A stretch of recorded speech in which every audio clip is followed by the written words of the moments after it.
365 days a year, I give you all my love.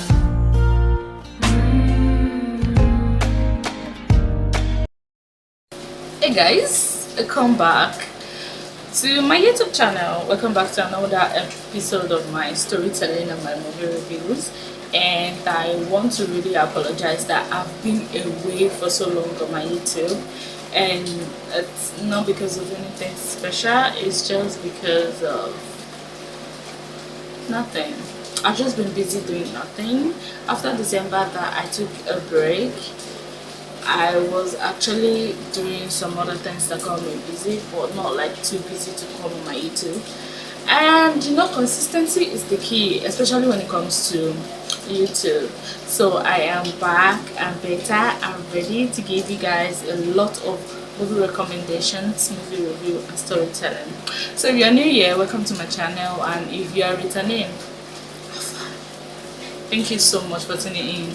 And I remember that I said I wanted to review Madame Koi Part 2, and I didn't, because on my the last video on my channel, it has the review of Madame Koi Chapter 1.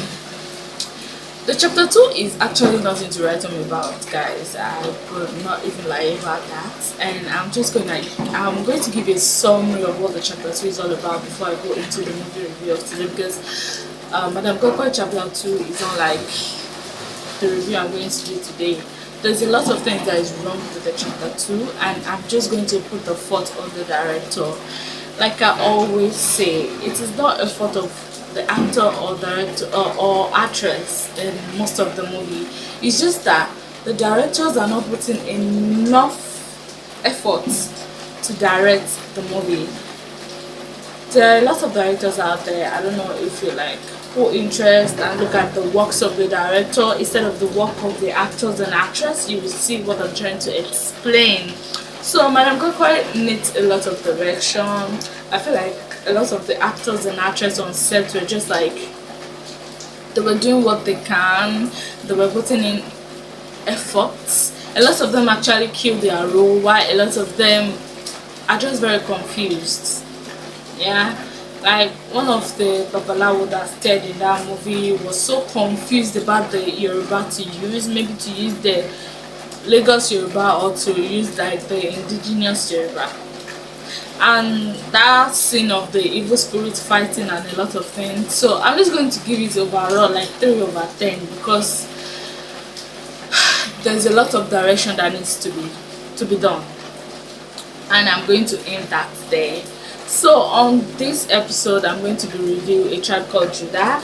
I don't know if you guys know, this movie jumped in the cinema last year December. This is currently May. This is currently late May, and I'm so sorry that I'm reviewing this movie like after 5 months in the cinema, but it's still worth reviewing because I realized a lot of people have not even seen this movie yet. But I think the movie is on Prime now, so it should be more easier to people who can't go to the cinema. Somebody like me, I used to love to go to the cinema, but I don't anymore because most of the cinema movies are not worth it. They are not worth spending my 3,500 for cinema tickets and end up just seeing what is not like worth it. Because I don't know how you guys feel when you watch movies that are not worth it. I feel really angry. I feel really angry from the fact that I wasted money. Okay, so I just relax and wait for the movie to come to Prime or Netflix. Then there's this other app, Showmax and whatnot, and just enjoy them there. So if it's not really worth the watch, I won't really, feel angry about that. And I promise that I'm going to be reviewing more videos, because I've been doing nothing but watch movie, especially on Netflix. Okay, and I realized that a lot of adaptation were done. Yes, I'm going to get into that, but not now.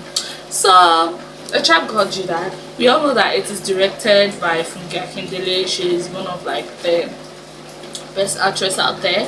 She is one of best director out there. I can categorically say that she is one of these directors that put in effort to actually direct movies.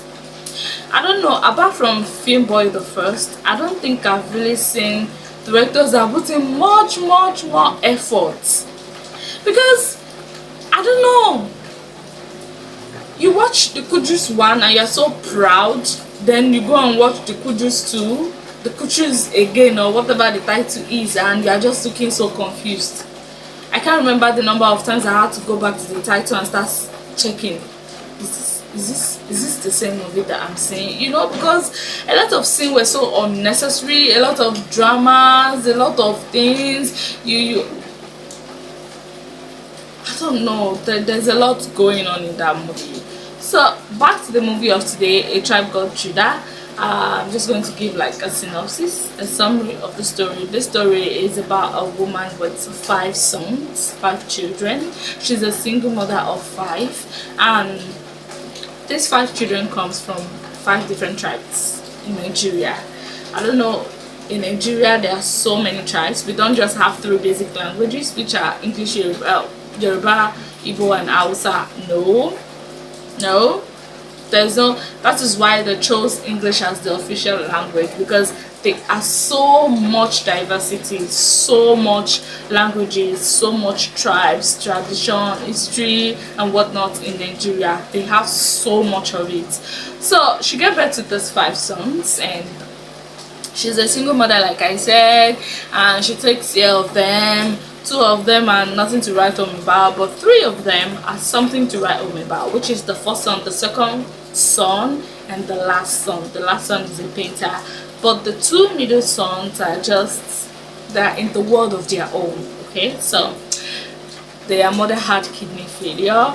They set out to get money to rob a space of one of the sons, you know, where one of the sons works, to rob them, get the money and use it for their mom's surgery. As much I would say that is a movie and it's a story, I would say it's funny. Okay, it's very funny, and I understand it comes from a place of desperation, and maybe people will not understand that, but if you stay, especially in this current situation of this country, I'm so sure if you have something important to do, you think of robbing a bank. If you have the what it takes to actually rob a bank. So I'll start with the storyline. The storyline is great, but I don't understand the Judah. You know, their surname is Judah, and I quite don't understand that part, because I don't know if it is Jedida, which is the mother. I don't know if her surname is Judah. I don't know where they got the Judah from, but they're just 5 sons of Judah. And the fact that they represent each tribe and it has no relevance to the story is another thing I want to talk about. So when I saw like 5 sons of Judah and they comes from different parts of Nigeria, I'm thinking, okay, that's going to like add spice to the movie, but it didn't. I didn't see anything. Like, they were all speaking English. Their mother speak Yoruba anyways. They were all speaking either English or Yoruba, but they were not even speaking their dialect, which is quite convincing, because if there's an introduction of 5 different tribes in a movie, we should get, you know, something related to the tribes and stuff like that. That is not. The setting is pretty much okay. The makeup is okay. Yes, the makeup is okay, but I don't understand the effect is okay too, but I don't just understand that there was a lot going on when Jedida have kidney failure, and the makeup was just too extraordinary. It's just too much. Same thing happened in She, when, you know, she was suffering from that thing, that loss of hair thing. I can't remember the name, and the makeup, the effect was just too much.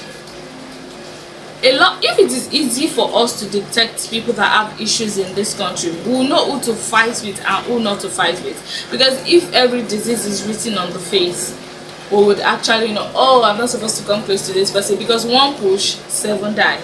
So you would actually know people to avoid and people not to. So when she had a kidney failure and she left the hospital, she was at home and she changed drastically. I know health-wise you were supposed to change and stuff like that, but it shouldn't be that bad. it shouldn't be that bad. Not like they are not taking care of her. She's even taking her medication like every week. Just that the money is too exhausting and it's shocking to the boys, but at least they are trying their best. Okay, so the costume, yes, the costume are okay, especially when they went to that party to rob. It's actually an interesting part of the movie because the costumes, like, okay, this is a costume party, this is what we are doing, and yes, it portrays what it's expected to portray. The casting and the acting is top notch, and I'm just going to, like, Uzo did a great job. The Igbo man that owns the store, he did a great job. I know there's a lot of controversies that are like, oh, Igbo men don't even talk like that. Have you met an Anambra man? They speak like that almost all the time. All of them speaks like that. There's nothing you can tell me that's like the typical Igbo man language, especially the few ones that didn't go to school and they just learn trading and they mix, they speak pidgin English a lot, so that's mostly how they speak. So to those of you saying that he overacted that role, that's a lie. It didn't. That role is perfect. Every one of them, from Funke Akindele, the lead actress, to like the lowest person, there's no lower person, I'm just saying, like, every role they kill their role. So the casting and the acting to me is 10 of 10. It's 10 of the 10. But another thing I'm going to talk about that is the gang. I really don't know the effect of the gang to that movie. I remember that Shinene is like a hoodlum, okay, and at the end of the day it saves the family. It's, protects them because his group has to come to their aid and stuff. I don't know the message that is trying to pass. I don't know, especially in our country today, that in a household of 2 you must see like 3 to 4 hoodlums. Like, everybody just believe that, okay, one person from this family must belong to the street so that they will not enter you through the street. Street you are, street you shall go through.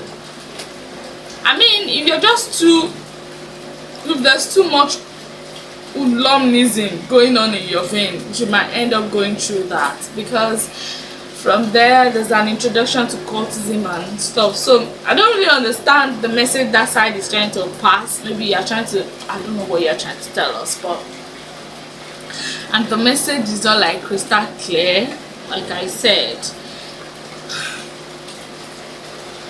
Another thing I'm going to talk about is the fact that they try as much as possible to make this movie emotional, which is not 100% emotional, guys, because I don't know, the movie is more of a survivor of the fittest than being emotional.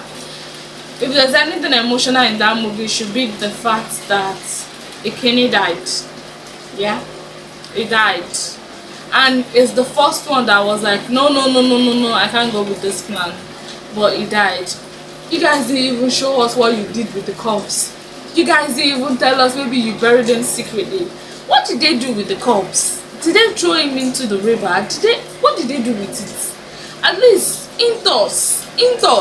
And I like the fact that they made us realize that, oh, hello, grandma, I've told grandma to join us. A lot of directors don't even remember to include their characters at the end of the movie.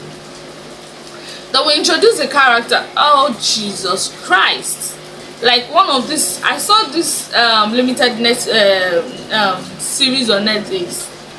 It's called Podcasts. Guys, I'm going to review that series because that series is 0.1/10. What's that? People introduce Nancy and, oh god, in another review, it's so bad. So this is why I'm saying, like, I recommended Funke for being a great director. All the cast and crews that she introduced, at the beginning of the movie, she carried us along at least to the end of the movie. This is what this person is doing, this is what this person is doing. So that is a really good work. And do not forget that this movie is the highest grossing movie in the cinema today. So Funke Akindele really outdid herself. She's in a competition with herself, and so far it's going well. And in fact, after Film Boy the first, like I said, I'm going to give her like the best director because she tries so much to carry her viewers along. Like I said, there's really not much to talk about this movie because she delivered her all.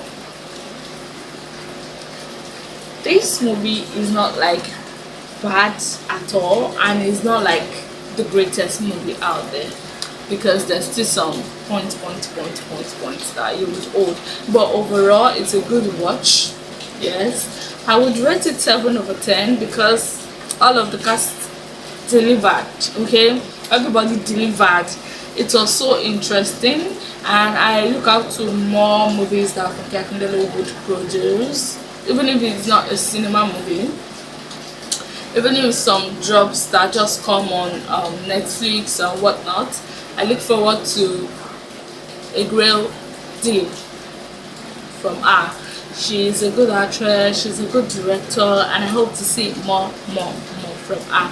And a big congratulations to the casting crew because for the AMVCA awards, there's one other awards, and yeah, they were recognized. So it is a good watch. That's the end of the review today. I hope you guys like it, and if you have one or two to say, you can drop it in the comment section down below and let me know what you guys think about it. So that's all I have to say about this movie. I hope to see you on my next one. Take care of yourself, make good choices out there, and I will see you some other time. Bye.